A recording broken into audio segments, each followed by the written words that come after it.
다이어트 약을 먹다가 잠깐 끊었더니 살이 5kg나 쪘어요. 다시 다이어트 약을 먹으면 뺄 수 있어요. 다이어트 약을 써봤던 안 써봤던 이제 다들 다이어트 약 뭐 또는 보조제에 대한 관심이 많을 거예요.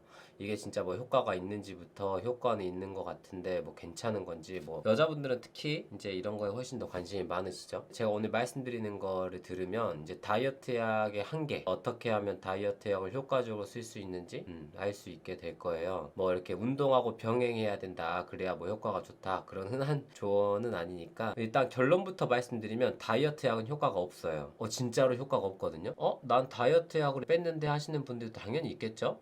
내 주변엔 다이어트 약으로 살 뺀 사람들이 있는데라고 말씀하실 수도 있고, 저도 다이어트 약으로 다이어트 해봤어요. 진짜 2번 정도는 해봤거든요. 이제 첫 번째로 한 15kg 정도 뺐고, 이제 두 번째 했을 때는 한 7에서 8kg 정도 이렇게 해서 뺐었어요. 이렇게 빼놓고 이제 다이어트 약 효과가 없다고 하니까 좀 그런 건데, 아마 너도 다이어트 약으로 살을 뺐잖아 라고 하시겠죠? 근데 제가 이제 다이어트 약 효과가 없다라고 하는 거가 뭐냐면, 이제 여러분들이나 또는 여러분 주변에 다이어트 약으로 살 빼고 이걸 몇 년 이상 유지하신 분들이 있어요? 솔직히 저는 아니었고 여러분 주변에도 거의 없잖아요. 물론 간혹 있긴 한데 그분들이 진짜 특수 케이스라고 생각하셔야 되는 거거든요. 그래서 제가 다이어트 약이 효과가 없다라는 거예요. 이제 저도 마찬가지인 거가, 제가 왜 2번이나 다이어트 약을 썼겠어요. 고등학생 때 이걸 한 건데 15kg나 제가 처음에 뺐었거든요. 근데 이게 1년 정도 지나니까 다시 원래대로 쪄버리더라고요. 그래가 다이어트 약을 그래서 다시 썼었고, 내성이 생겼는지 두 번째는 7에서 8kg 정도 빠졌었거든요. 그리고 나서 어떻게 됐을까요? 당연히 다시 쪘고, 그때 이후로는 경험적으로 알게 된 거예요. 다이어트 약을 사용하면 안 되겠다. 이제 그때는 이제 제가 경험적으로 알게 된 거고, 이제 제가 왜 다이어트 약이 효과가 없는지에 대해서 알려드릴게요. 다이어트 약의 가장 중요한 성분들, 그리고 이제 효과라고 하면 크게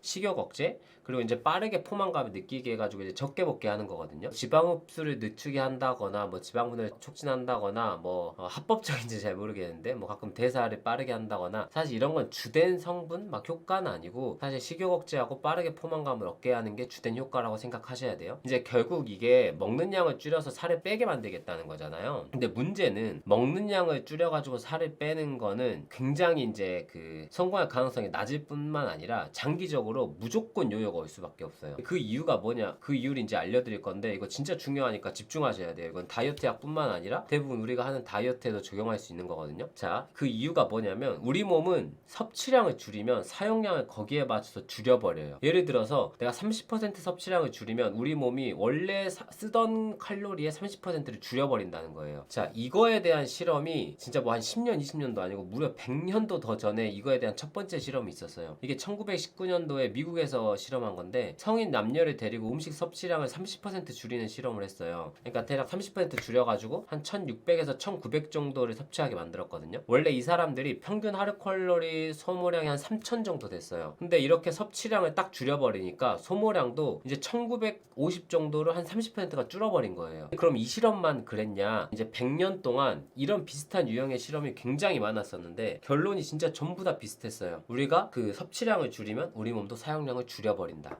이게 그냥 우리가 상식적으로만 생각해도 너무 뻔하거든요. 왜냐면 우리가 흔히 뭐 이런 말 하죠. 죽으라는 법은 없다 라고 말하는 것처럼 우리 몸도 그렇게 작동을 하거든요. 우리가 계속 먹는 양을 줄여요. 그럼 살이 계속 빠져갖고 우리 몸이 죽어버릴 수가 있잖아요. 진짜 그렇게 될 수가 있거든요. 우리 몸이 사용량을 안 줄여버리면. 예를 들면 핸드폰 배터리가 없으면 어떻게 돼요? 당연히 저전고력 모드로 작동을 시켜야죠. 그래야 핸드폰이 안 꺼질 거잖아요. 그러니까 우리가 섭취량을 줄여버리면 저전력 모드로 작동하게 된다는 거예요. 근데 그럼 이렇게 생각할 수도 있겠죠. 몸이 섭취량을 줄인다고 해서 바로 소모량을 줄이진 않으니까 처음에는 뭐 살이 빠지긴 빠져요. 그러니까 우리가 딱 다이어트 약을 먹었을 때도 처음엔 이제 효과가 있기도 한 거고요. 근데 문제는 뭐냐면 결국에는 소모량이 줄어들면서 체중이 딱 멈춰버린다는 거예요. 이건 저도 경험했고 다이어트 약을 한번 드셔보신 분들은 다 할 거예요. 처음에 체중이 막 줄거든요. 근데 일정부터는 뭔가 내가 뭘 해도 체중이 잘 안 줄어요. 나는 계속 적게 먹고 그렇게 있는데 그래도 조금만 빼면 개이득 이럴 수 있는데, 제가 처음에 말씀드렸죠. 장기적으로 무조건 요요가 올 수밖에 없다고. 여러분들이 그렇게 적게 먹다가 원래 내가 먹던 양으로 돌아가 버리면 살이 다시 다 쪄버린다는 거예요. 이상하지 않아요?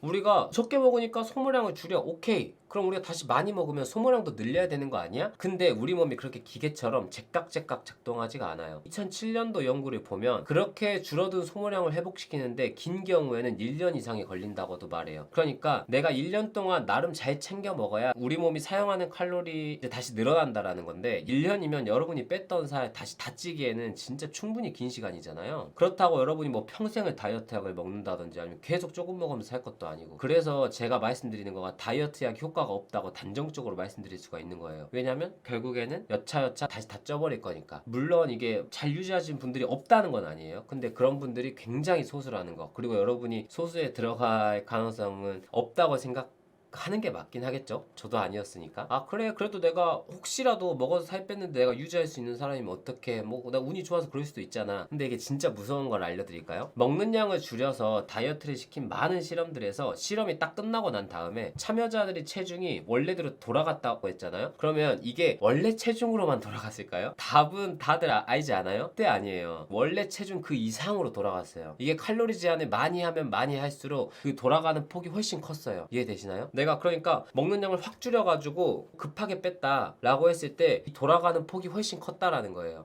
또 원래 체중으로만 돌아가면 다행인데 이게 허리둘레가 증가한 걸 확인할 수가 있었거든요. 근데 체중이 똑같은데 허리둘레가 증가했다라는 건 근육이 줄고 지방이 늘었다라는 거예요. 근데 우리가 다들 알다시피 근육이 줄고 지방이 늘면 사람이 같은 체중인데도 훨씬 뚱뚱해 보여요. 그러니까 정리하면 다이어트 약은 진짜 효과가 없고 진짜 특정 사람들이 효과가 있긴 하지만 그거에 내가 뭐랄까 확률을 걸기에는 요요가 되게 크게 올 수도 있고 근육이 줄어가지고 난 더 뚱뚱한 사람이 될 수도 있다라는 거예요. 자 근데 제가 뭐 회원분들을 한두 번 받겠습니까? 이렇게 말해도 사용하실 분들 아마 다 사용하시겠죠? 좋아요. 그러니까 뭐 그거를 어떻게 말리기는 힘드니까 그럼 이걸 어떻게 하면 좋게 사용할 수 있는지에 대해서 알려드릴게요. 중요한 건 이거예요. 왜 우리 몸이 원래 체중으로 돌아가려고 하지? 그런 것보다 어떻게 하면 원래 체중으로 돌아가는 걸 막을 수 있냐는 거예요. 사실 그거잖아요. 다이어트 약 먹고 살을 빼고 나서 원래 체중으로 어떻게 하면 안 돌아갈 수 있는데 사실 이게 포인트인 거잖아요. 제가 아예 뭐 살 빼는 거 효과 자체를 부정하는 건 아니니까. 자 그러면 일단 우리 몸이 원래 체중으로 돌아가게 하는 근본적인 그 원인이 있어요. 그게 바로 인슐린이라는 거거든요. 자 이제 어려운 영어를 이제 조금만 쓸게요. 제 복잡한 과정 다 생략할 거고 우리가 원래 체중이라고 생각하는 거를 결정하는 거에 있어서 핵심 요소가 혈액의 인슐린 농도예요. 이게 원래 우리의 체중을 결정하는 핵심 요소예요. 그러니까 우리가 혈액에 있는 인슐린 농도를 낮추면 우리가 원래 체중이라고 생각하는 것 값 자체가 낮아져 버리겠죠? 이해되시나요? 자 그러면 혈액 속의 인슐린 농도를 어떻게 하면 낮출 수 있냐라고 하면 가장 근본적인 그 해결책은 인슐린 저항성을 개선해야 돼요. 인슐린 저항성 약간 어렵게 생각할 수 있는데 쉽게 생각하면 인슐린에 대한 내성이라고 생각하면 돼요. 우리가 약을 많이 먹으면 그 약에 내성이 생긴다고 하잖아요. 그거랑 비슷한 거예요. 그러니까 우리가 내성이 생기면 더 많은 약을 먹어야 되는 것처럼 인슐린 저항성이 강해지면 강해질수록 더 많은 인슐린이 필요해지고 그럼 인슐린 농도가 높아지고 체중이 높아지는 거예요. 이해되시죠? 그러니까 우리가 원래 체중으로 안 돌아가려면 인슐린 저항성을 개선해야 된다는 거예요. 아시겠죠? 방금 제가 말한 설명이 이해가 안 돼도 괜찮아요. 그냥 이것만 기억하면 돼요. 아 인슐린 저항성을 개선해야 돼. 아시겠죠? 자 그럼 어떻게 하면 인슐린 저항성을 낮출 수가 있냐? 한 가지 방법이 있어요. 첫 번째는 밀가루나 떡으로 대표되는 이제 정제탄수화물, 특히 설탕을 먹지 않는 거예요. 이렇게 얘기하면 벌써 끔찍하죠? 어떻게 설탕, 특히 밀가루를 어떻게 끊어? 이럴 수가 있거든요. 근데 우리가 여태까지 무슨 얘기하고 있었죠? 다이어트 약 이야기하고 있었잖아요. 다이어트 약의 핵심은 뭐다? 식욕 조절하고 빠른 포만감이다. 그럼 여러분이 약을 먹고 있는 동안은 내가 좀 식욕을 잘 참을 수가 있다라는 거잖아요. 식욕 조절을 잘할 수 있다는 거잖아요. 그러면 다이어트 약 버프를 받는 동안 우리가 설탕이나 정제 탄수화물을 생각보다 쉽게 끊어낼 수가 있다라는 거예요. 이해되시죠? 우리가 설탕하고 정제 탄수화물을 줄이게 되면 몸의 인슐린 저항성이 개선되거든요. 이렇게 몸의 인슐린 저항성이 개선이 되게 되면 원래 체중으로 돌아가는 힘을 좀 줄일 수가 있어요. 이해되시나요? 그래서 우리가 다이어트 약 먹는 동안만이라도 설탕하고 정제 탄수화물 특히 밀가루나 떡, 뭐 당면 이런 거를 좀 먹지 않아 가지고 인슐린 저항성을 좀 개선할 좋다. 두 번째는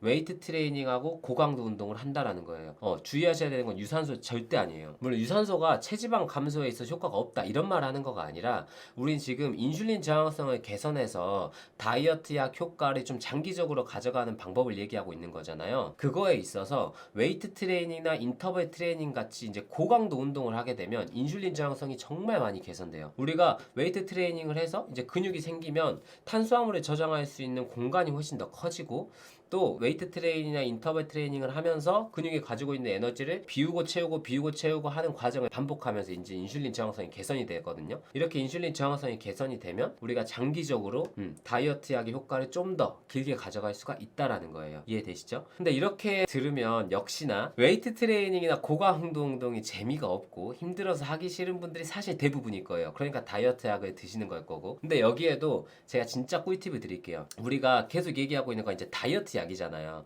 제가 다이어트 약이 효과가 없다고 하긴 했지만 일시적으로나마 체중이 빠지거든요.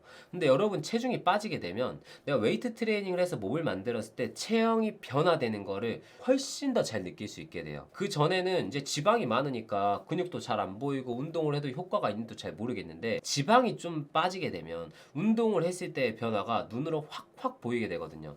그럼 처음에는 살짝 재미없을 수 있어도 눈으로 내 눈이 변화되는 거를 확인할 수 있게 되면 재미가 있어요.